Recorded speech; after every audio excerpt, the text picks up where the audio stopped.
El 11 de mayo de 1960, Ricardo Clement, un ciudadano alemán que vivía en las afueras de Buenos Aires, regresaba a su hogar en autobús luego de un largo día de trabajo, como todos los días de su rutinaria vida. Lo que no sabía era que a metros de su morada, un grupo de agentes del Mossad israelí lo esperaba para capturarlo y llevarlo al recientemente establecido Estado de Israel, donde sería sometido a juicio. Pocos sabían que este hombre que se hacía llamar Ricardo Clement en realidad era Adolf Eichmann, uno de los principales responsables del Holocausto judío en la Segunda Guerra Mundial, que la cúpula nazi dio en llamar la solución final. 11 años después del final de la guerra, el grupo de inteligencia israelí recibió la pista de que Eichmann residía en la capital argentina, por lo que montó un minucioso operativo secreto con una difícil misión: llevarse secuestrado al ex jerarca sin que las autoridades argentinas tuvieran la más mínima sospecha, para convertirlo en el primer artífice del Holocausto en recibir su juicio en Jerusalén. Entonces, ¿en qué consistió este arriesgado operativo? ¿Y cómo hizo el Mossad para sacar a Eichmann de Argentina sin levantar sospecha alguna?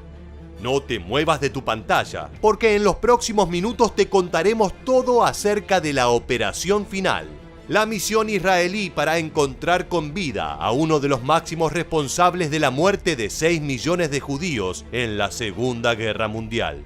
¿Estás listo? Pues entonces prepárate para viajar en el tiempo. Luego de 11 años de finalizada la Segunda Guerra Mundial, los responsables de la matanza de 6 millones de judíos en los distintos campos de concentración no habían recibido penas. Algunos de ellos, como Adolf Hitler y Joseph Goebbels, se habían suicidado casi en simultáneo a la rendición. Nada parecía indicar que el mundo pudiera ver caer a uno de los autores del Holocausto. Sin embargo, algo de eso estaba por cambiar. En el año 1956, Lothar Hermann, un alemán no vidente y mitad judío que había emigrado a Argentina, creyó dar con un indicio que sería de vital importancia para el Tribunal de Justicia israelí. Su hija Silvia había llevado a su casa a un hombre llamado Klaus Eichmann, quien probablemente sería el hijo de Adolf Eichmann. Este último, nacido el 19 de marzo de 1906 en Solingen, Alemania, se afilió al partido nazi en 1932 y pasó a ser un destacado miembro de las SS. Con su carrera en ascenso, fue uno de los creadores de la denominada solución final. Eichmann fue el encargado de organizar la captura e identificación de miles de judíos para transportarlos desde los guetos hasta los distintos campos de concentración. En el año 1950 se instaló en Argentina, pero no utilizó su nombre real, sino que cambió su identidad a Ricardo Clement. Es por esto que Hermann, al oír este apellido, no dudó en contactarse con Fritz Bauer, un fiscal alemán que se puso en contacto con Isser Harel, director del Mossad israelí. Si bien en un principio no pudieron encontrar pistas que confirmaran las presuntas sospechas, pronto el camino se esclarecería. Harel decidió enviar a Buenos Aires a Zvi Aharoni, interrogador jefe del Shin Bet, Servicio de Seguridad de Israel. Ni bien llegado, Aharoni se encontró con la noticia de que Eichmann se había mudado y en un principio pensó que el plan se había derrumbado.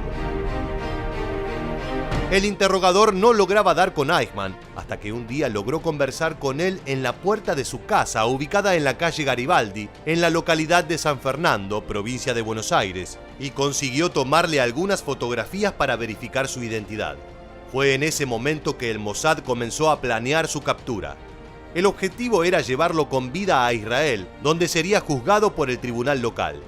Por primera vez un jerarca nazi recibiría una condena en el país judío. Harel sabía que no podía confiar en la justicia argentina ni en la alemana, debido a los contactos que estos podrían tener con sectores influyentes del movimiento nacional socialista, por lo que no vio otra opción que planear el secuestro de Eichmann sin que las autoridades argentinas se enteraran. El Mossad aprovechó que el país sudamericano celebraba el aniversario de los 150 años de la Revolución de Mayo para enviar un avión en el que viajaría la supuesta delegación. En esa aeronave trasladarían a Eichmann a Israel. También se le pidió absoluta templanza a los agentes que serían parte de la misión. Muchos de ellos habían perdido a sus familias en campos de concentración, pero no podían perder la calma ante una posible oportunidad de venganza personal. De esta forma nació la denominada Operación Garibaldi, también conocida como Operación Final. En mayo de 1960, el equipo del Mossad se instaló en distintas casas de Buenos Aires y comenzó con sus tareas. Lograron determinar que Eichmann regresaba a su hogar todos los días a las 19:40 en el autobús 203. El día 11 de mayo sería la fecha marcada para la captura. 2 automóviles de la organización israelí se posicionaron en las cercanías de la casa del ex jerarca nazi. Simularon que uno de los autos tenía problemas mecánicos para no levantar sospechas. A las 19:40, el 203 apareció puntual, pero Eichmann no bajó de él. Luego de 20 minutos y 3 autobuses sin la presencia de Eichmann, los agentes consideraron darse por vencidos. Creían que su presa los había descubierto y había escapado. Pero a las 20:04, Eichmann bajó del autobús. El agente Peter Malkin se acercó a él y le preguntó si tenía un momento. Inmediatamente lo redujo y sus compañeros fueron en su ayuda. Instalados en una casa en la alejada de la gran ciudad, ahora restaba esperar que el avión pudiera marchar hacia Israel. Dado el temor de ser descubiertos, realizaron todos sus movimientos con gran sigilo. Luego de más de una semana, en la medianoche del 20 de mayo, el equipo del Mossad se trasladó junto a Eichmann hacia el aeropuerto, donde los esperaría el avión que los iba a llevar de regreso. Para esto sedaron al ex jerarca, lo vistieron con ropa de la delegación israelí levemente mojada con whisky y atribuyeron su estado a una fuerte borrachera. Una vez en el avión, el despegue se atrasó más de lo debido por problemas con la aprobación del permiso de vuelo. La tensión crecía entre los agentes del Mossad. Sin embargo, finalmente lograron emprender el viaje. Luego de una parada establecida en Dakar, Senegal, aterrizaron en Israel. El presidente del país, David Ben-Gurión, anunció con orgullo que el objetivo de capturar a Adolf Eichmann había sido cumplido y que prontamente sería llevado a juicio. Luego de varias pruebas e interrogatorios, el 11 de abril de 1961, Eichmann fue juzgado en el Tribunal del Distrito de Jerusalén, convirtiéndose finalmente en el primer responsable del Holocausto en recibir una pena en el recientemente creado Estado de Israel. Luego de más de un año en prisión y con apelaciones provenientes de su equipo de defensa, el 1 de junio de 1962, Adolf Eichmann murió bajo la pena de la horca.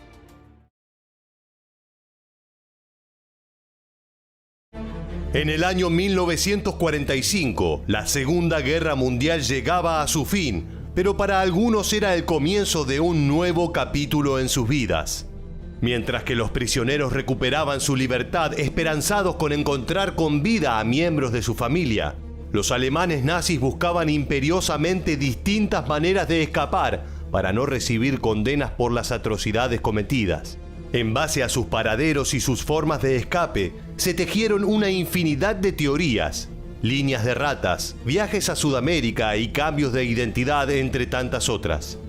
Muchas páginas se escribieron sobre el éxodo de las filas hitlerianas, pero ¿hacia dónde escaparon los adeptos del Partido Nacional Socialista luego de acabada la contienda?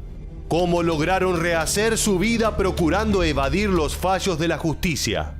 No te muevas de tu pantalla porque en los próximos minutos te contaremos con lujo de detalle todo sobre la huida de los alemanes nazis y sus distintas historias de vida. ¿Estás listo? Pues entonces, prepárate para viajar en el tiempo. Con la guerra ya terminada, los devotos del nazismo urgían por una estrategia para escapar de la sentencia que se les aproximaba después de 6 años del comienzo del sangriento conflicto. Es por eso que quienes mantenían buenas migas con la ideología del Tercer Reich les ofrecieron a sus servidores varias vías de escape bautizadas como Ratlines o en español, Ruta de las Ratas. Este mecanismo consistía en traslados en barco que salían de distintos puertos europeos, donde gracias a la ayuda de sus colaboradores podían emprender viaje hacia países que los recibían con los brazos abiertos. Algunos tomaban la ruta nórdica, que comenzaba en Dinamarca y seguía por Suecia, mientras que otros optaban por la ruta ibérica, que partía desde España apoyados por el general Franco. No obstante, la mayoría comenzaba su embarcación desde Italia, gran aliado de Alemania en la guerra. Si hablamos del destino de llegada, fueron varios los soldados que escaparon hacia Medio Oriente, Reino Unido, Estados Unidos, Australia o Canadá. Sin embargo, el continente más elegido fue Sudamérica, ya que varios de los países que lo integran eran gobernados por gobiernos militares de facto. Aunque a decir verdad, el suelo latinoamericano más elegido por los nazis fue Argentina. Dentro de las Rat Lines hay una que seguramente te asombrará por completo y de solo escuchar su nombre te dejará atónito. Se llamó Ruta Vaticana o Ruta de los Monasterios, a la colaboración de la máxima autoridad de la Iglesia, aunque no está comprobada la complicidad directa del Papa de dicha época, Pío XII. Se la denominó de esta forma, ya que los fugitivos realizaban paradas en edificaciones católicas de ciudades como Tirol del Sur, Merano y Bolzano. Luego, en su camino hacia aguas sudamericanas, la Comisión de Refugiados del Vaticano y altos cleros eclesiásticos les otorgaban falsos documentos de identidad para viajar hacia el exterior, con pasaportes entregados por el Comité Internacional de la Cruz Roja. De todas formas, esta entidad médica argumentó que debido a los millones de refugiados de la postguerra, dependían de las referencias del Vaticano y a causa de la falsificación de documentación, no pudieron detectar a quienes efectuaban la huida.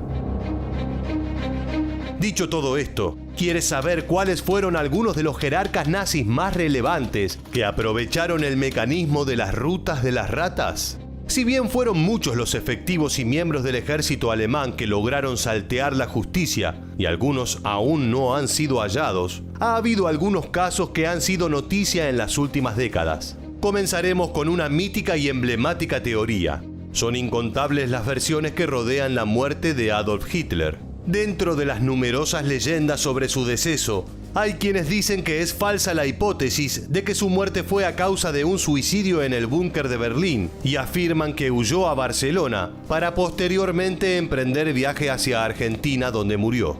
Otra teoría que lo vincula con el país del tango es la que asegura que su cuerpo hoy descansa en Paraguay, luego de haber vivido en la Patagonia con el conocido apellido Kirchner, idéntico al del expresidente argentino. Otro de los militares que se refugió en el país de bandera albiceleste fue Adolf Eichmann, jefe de la sección 4ª B4 de la Seguridad Interior del Tercer Reich. Luego de la guerra fue capturado por fuerzas estadounidenses y unos años después logró escapar.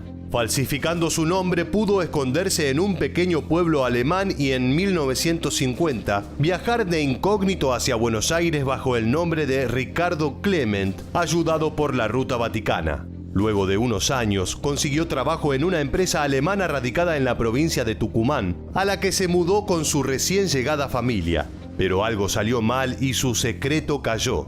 Cuando la fábrica tucumana cerró, Adolf volvió a la capital del país. El hijo de Eichmann cometió el error de contarle datos de la vida de su padre a su vecina alemana, sin saber que era judía. De esta forma, Ben Gurión, primer ministro del recién creado Estado de Israel, exigió su captura a las fuerzas del Mossad. Eichmann fue el primer soldado nazi en ser juzgado en dicho país. En 1961 fue condenado al ahorcamiento. Volviendo al continente europeo, más precisamente a España, muchos fueron los efectivos nazis protegidos por el gobierno franquista. Pero el caso más emblemático fue el de Otto Skorzeny, coronel austríaco de las SS y jefe de operaciones de Hitler, famoso por haber liberado a Mussolini en la Operación Roble de 1943. Los aliados le enviaron una lista al dictador Francisco Franco, pidiendo la captura de más de 100 soldados alemanes refugiados en su país. Pero el famoso déspota desestimó el pedido. Entre los buscados se encontraba Skorzeny, quien vivió hasta 1975 en libertad y sin ningún tipo de sentencia en las ciudades de Madrid y Mallorca. como dato curioso. Además se dio el lujo de ser tapa de diario, luego de dar una conferencia en el Instituto Nacional de Industria de la capital, y eso no le trajo consecuencia alguna. Por último, hablaremos del controversial Josef Mengele, conocido como el Ángel de la Muerte. Este fue un peligroso coronel médico de la SS que tomaba las decisiones acerca del destino de los prisioneros de Auschwitz. Luego de huir hacia Argentina en 1949, Mengele fue notificado de que Alemania pidió su extradición y escapó hacia Uruguay. Varios años después, emigró a Paraguay y desde 1961 permaneció definitivamente en Brasil. Por cada región que pasaba, el Ángel de la Muerte lucía un nuevo nombre. En el país de habla portuguesa se autobautizó primeramente como Peter Hochbichler, para luego llamarse definitivamente Wolfgang Gerhard. Este último nombre no fue de su creación, sino que pertenecía a un simpatizante de Hitler que lo trasladó a las afueras de San Pablo luego de su huida por miedo a terminar de igual modo que Adolf Eichmann. Varios años después, su cómplice debió volver a Austria, su país natal, y Mengele tomó su identidad. En el año 1979, en las playas de Bertioga, encontraron ahogado a un hombre cuya identidad era la de Wolfgang Gerhard, y con dicho nombre fue enterrado en tierras brasileñas. Recién en 1985, luego de seguir algunas pistas, autoridades alemanas se enteraron de que quien yacía en el cementerio paulista de Embu das Artes era ni más ni menos que Josef Mengele.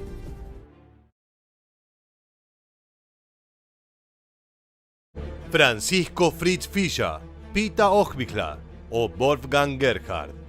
Esos nombres representan a tres personas distintas que en realidad siempre fueron la misma.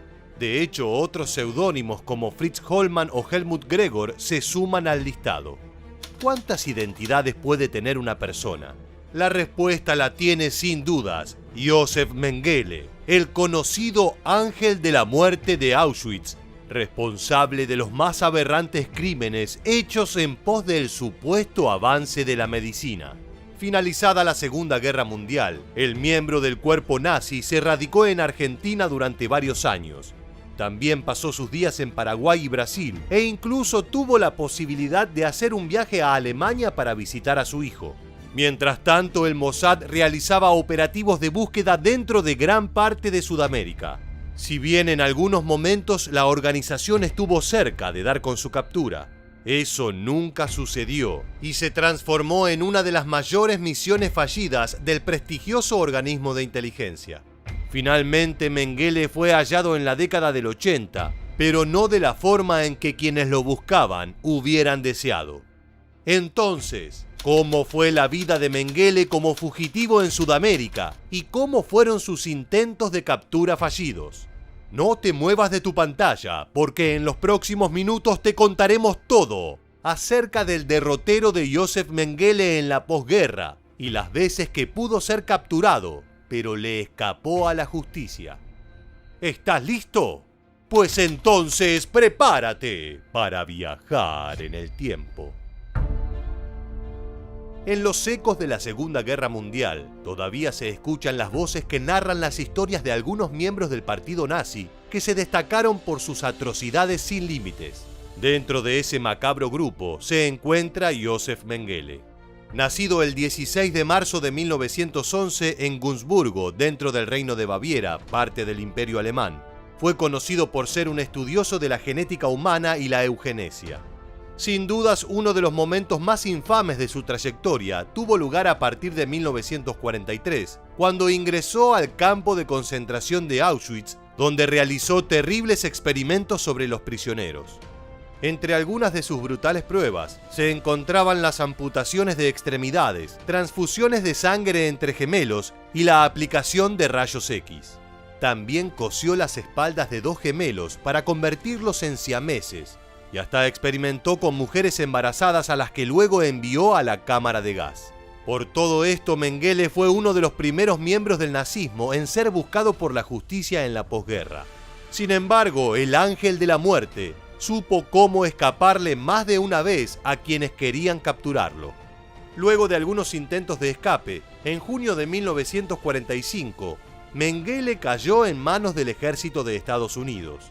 Sin embargo, debido a desorganizaciones de los norteamericanos y a que no llevaba en su piel el habitual tatuaje de las SS con el grupo sanguíneo, no fue identificado como uno de los principales criminales de guerra y fue liberado un mes después. Un tiempo después, logró obtener su primera identidad falsa, Fritz Hollmann. Luego de trabajar como granjero en Rosenheim, localidad del estado de Baviera, donde vivía con su esposa y su hijo, Mengele sabía que su libertad corría peligro, por lo que en 1949 viajó a Génova, Italia, y desde allí con su nuevo nombre, Helmut Gregor, navegó hacia Argentina, pero esta vez sin su familia, ya que se había divorciado. El Ángel de la Muerte se instaló en principio en una pensión en Buenos Aires y luego se trasladó a la casa de un simpatizante nazi en un barrio selecto de Florida. Allí trabajó como carpintero hasta que se acopló a una empresa familiar. Desde el año 1951 realizó frecuentes viajes de negocios hacia Paraguay. En medio de varias mudanzas dentro de Buenos Aires, en 1956 Mengele viajó a Alemania y hasta se fue de vacaciones a Suiza con su hijo Rolf. Su situación económica era cada vez mejor e incluso fue socio de una farmacéutica. Sin embargo, en 1959, los casanazis Simon Wiesenthal y Hermann Lachmann descubrieron una de sus direcciones en Buenos Aires y pidieron su extradición a Alemania. No obstante, para cuando fue aprobada en 1960, el Ángel de la Muerte ya se había escapado a Paraguay. Durante ese mismo año, el Mossad organizó la captura en Buenos Aires del ex miembro de las SS Adolf Eichmann, por lo que intentó dar con el paradero de Mengele. Incluso Eichmann reveló direcciones del paradero del macabro médico, pero lo que no sabían era que ya no se encontraba en Buenos Aires. Sin embargo, en 1964 estuvo cerca de ser capturado. Luego de vivir 2 años en la casa de un allegado nazi, tuvo que abandonarla debido a que no era un lugar seguro. Por ese entonces, bajo el alias Francisco Fritz Fischer, Mengele se hospedaba en el Hotel Tirol, situado en Capitán Miranda, dentro de Itapuá, Paraguay. Durante una noche, una red de nazis le advirtió que un grupo vinculado al Mossad, bautizado como el Comité de los 12 e integrado por sobrevivientes del Holocausto, había ingresado en forma clandestina al territorio paraguayo y que iban tras sus pasos. De todas formas, más allá de sus intentos de escape, el escuadrón logró dar con el alojamiento que hospedaba al médico. Era una noche calurosa y oscura. Media docena de hombres habían seguido al doctor Fritz Fischer hasta la suite número 26 del Hotel Tirol, relató Simon Wiesenthal y continuó. Pocos minutos antes de la 1 de la madrugada, los hombres entraron en el vestíbulo del Hotel Tirol, corrieron escaleras arriba y forzaron la puerta de la habitación del número 26. Estaba vacía. Posteriormente darían con el testimonio del dueño del hotel, con la noticia de que Fischer había escapado por la ventana vestido en pijamas luego de haber recibido una llamada telefónica. Posteriormente, Mengele se trasladó a Brasil, ayudado por su amigo Wolfgang Gerhard, y allí comenzó a utilizar el sobrenombre Pita Ochbigla. En primer lugar se quedó en casa de su allegado en las cercanías de San Pablo y luego compartió alojamiento en la localidad de Nova Europa con el matrimonio Stammer, donde trabajó en la hacienda de café. En 1961, Alemania Occidental incluyó a Brasil como uno de los países con solicitud de extradición del Ángel de la Muerte. En paralelo, Zvi Aharoni, agente del Mossad que colaboró en la captura de Eichmann, dirigió un nuevo equipo de agentes con el objetivo de encontrar a Mengele, pero una vez más el intento fracasó. De hecho, en 1962, cuando recrudecieron los conflictos de Israel con Egipto, el Mossad decidió suspender la búsqueda. El 7 de febrero de 1979, luego de varias mudanzas dentro de Brasil, Mengele murió de un derrame cerebral en la ciudad de Bertioga, bajo el nombre de Wolfgang Gerhard, identidad del amigo que lo resguardó, pero que en ese momento se encontraba de viaje en Alemania. En la década de los 80, Alemania Occidental e Israel retomaron la investigación acerca de su paradero y en 1985 dieron con el cuerpo de Gerhard, que en realidad era el de Mengele. Por último, en un informe, el agente del Mossad Yossi Gen declaró: Fue una operación que duró 3 décadas, y si bien no conseguimos traerlo a juicio a Israel, sea ciencia cierta que vivió como un perro, siempre escondido. Tenía miedo de su propia sombra, iba de lugar en lugar, en una cárcel abierta. Es así como llegamos al final del video y queremos preguntarte, ¿crees que el Mossad podría haber hecho algo más para capturar a Yosef Mengele? Déjanos tu opinión en la bandeja de comentarios y no olvides suscribirte y activar las notificaciones para conocer muchos más sucesos militares que dejaron su huella en la historia. Esto fue todo en un nuevo episodio de Historia Militar. Gracias por quedarte hasta el final. Nos vemos en el próximo video.